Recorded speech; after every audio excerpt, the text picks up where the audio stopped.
Total, pinapaligaya mo rin naman ako eh. Huwag na kaya natin ito ituloy. Kinahabahan ako eh. Kailangan mo din tumikim ng ibang putahe. May naman akong mastigong lugar. Sumama ka sa akin.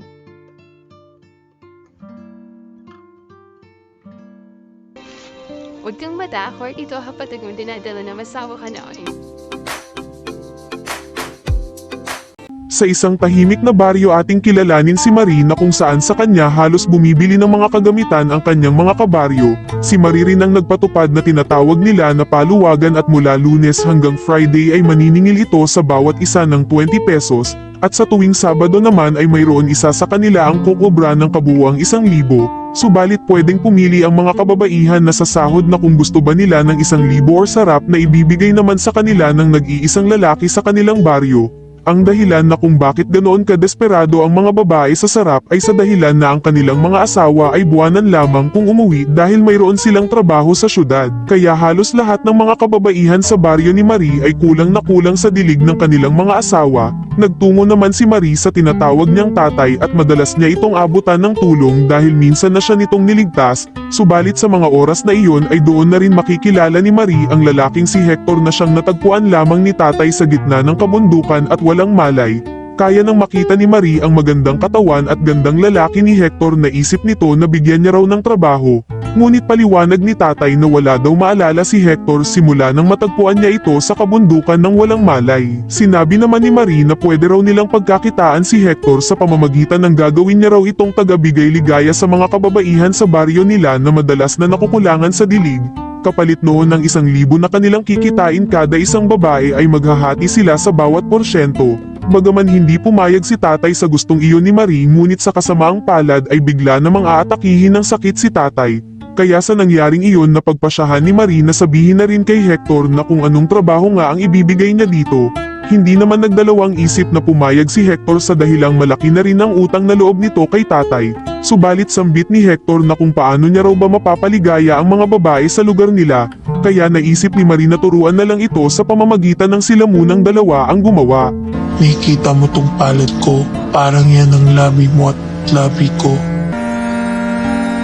Hector, Matapos ng ligaya agad naman itong sinabi ni Marie sa mga babae at pinakita pa ang video kaya mabilis niyang nakumbinsi ang mga kababaihan doon.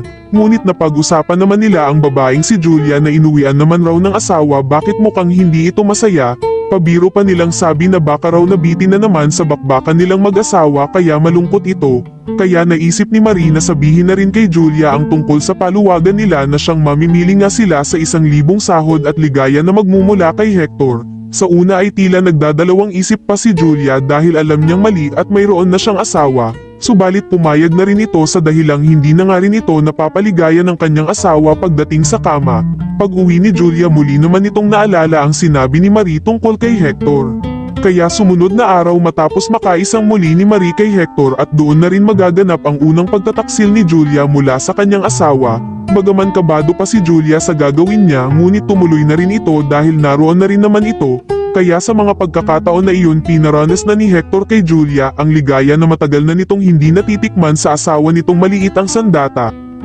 Pasensya ka na, Julia. Kung ito lang ang trabaho ko. ano ka ba?